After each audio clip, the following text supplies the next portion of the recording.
France-Afrique, je dirais que c'est un système de relations secret qui a été mis en place par De Gaulle donc à la fin des années 50 pour garder le contrôle politique des anciennes colonies qui étaient devenues indépendantes.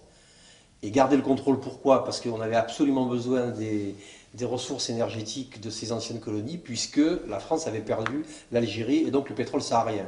Tous les pays sous-développés qui hier dépendaient de nous et qui sont aujourd'hui nos amis préférés demandent notre aide et notre concours.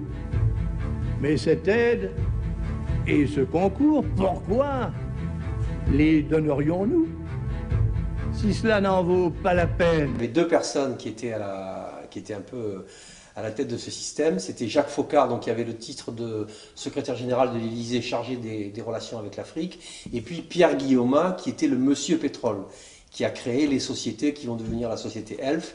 Et donc il y a tout de suite une interdépendance très forte entre les deux, puisque Pierre Guillaumat accepte que dans la masse énorme d'argent que produit l'industrie du pétrole, une partie soit distraite pour toutes les opérations des services secrets, de corruption, de mise en place des chefs d'État, etc.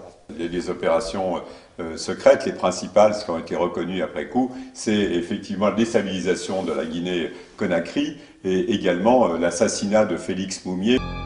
L'enquête de la police suisse prouvera qu'il a succombé à une dose de thallium que William Bechtel a versé dans sa tasse de café. William Bechtel. Maurice Delaunay ne prononce pas son nom, mais reconnaît la complicité de la France. C'est quelqu'un qui avait été payé par le président Elio, mais avec notre accord, évidemment. Nous-mêmes, nous étions très hostiles à Moumié, qui était violemment anti-français. Vous dites « avec notre accord ». Est-ce que ça signifie que la France peut être complice d'un homicide? Qu'en pensez-vous du passé de la France? Qu'en pensez-vous de Richelieu? Maurice Delaunay, qui intervient longuement dans le premier film et qui est mort un mois après l'interview, c'est quelqu'un qui a joué un rôle très très important sur ces 50 années. Et lui, l'impression que j'ai eue, c'est qu'il livrait un peu son testament. C'est-à-dire que face à l'histoire, il avait envie de dire des choses qu'il n'avait jamais dites. Et effectivement, il a raconté des choses avec un naturel et un cynisme assez incroyable. Il a dit des choses qu'on n'avait jamais entendues, dites comme ça à une caméra. Si on ne remet pas ça dans la période de la guerre froide, on ne comprend pas à quel point la France contrôlait les pays sur le plan politique, militaire, financier.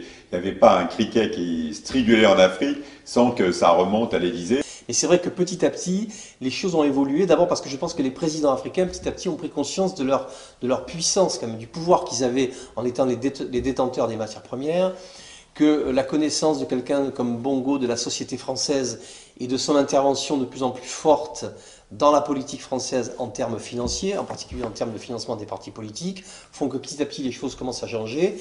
Et enfin, et peut-être surtout, c'est la mondialisation. C'est-à-dire qu'on n'est plus tout seul en Afrique. En 2002, au lendemain de la victoire de M. Chirac, avant que ne soit constitué le gouvernement, le président Chirac m'a dit « Il serait bon, Robert, que vous présentiez au président Bongo les hommes qui émergent, qui vont émerger, les hommes de l'avenir. » On s'est retrouvés dans l'appartement du président Bongo. Il y avait François Fillon, Jean-François Copé, Pierre Bédier.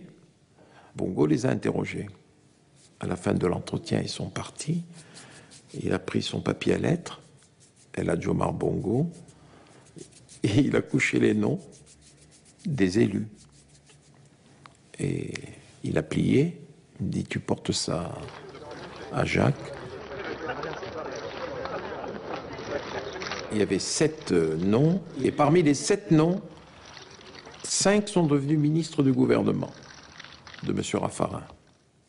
Et ça ne vous choque pas, ce pouvoir d'un président africain? Non, ça m'amuse. Franchement, ça m'amuse. Ça m'amuse.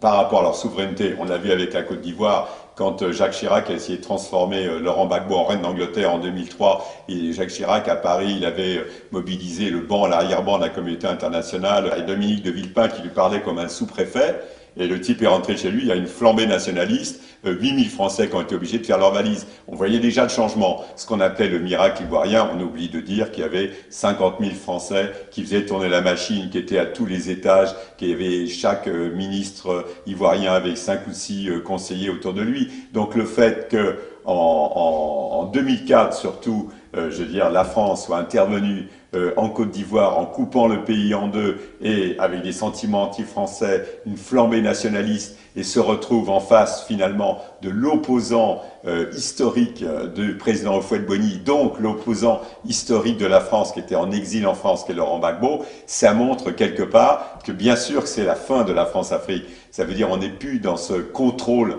total, intégré de toute la première période jusqu'à la période de la guerre froide.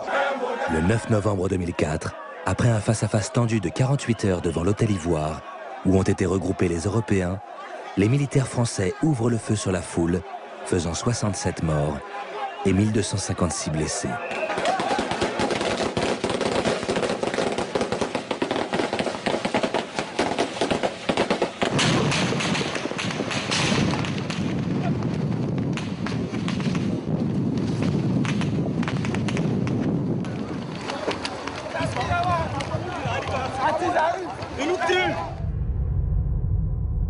Durant toute la nuit, les hélicoptères de l'armée française tentent d'empêcher la foule des jeunes partisans de Laurent Gbagbo de franchir le pont qui relie le centre-ville à l'aéroport et à la base militaire française.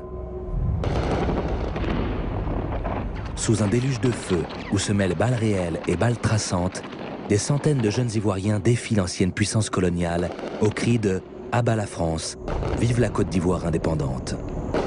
Le symbole est ravageur. Et à partir de ce moment-là, c'est vrai que ce qui se passe en Côte d'Ivoire est vraiment un symbole de la fin d'un système, de ce système intégré qui était la France-Afrique.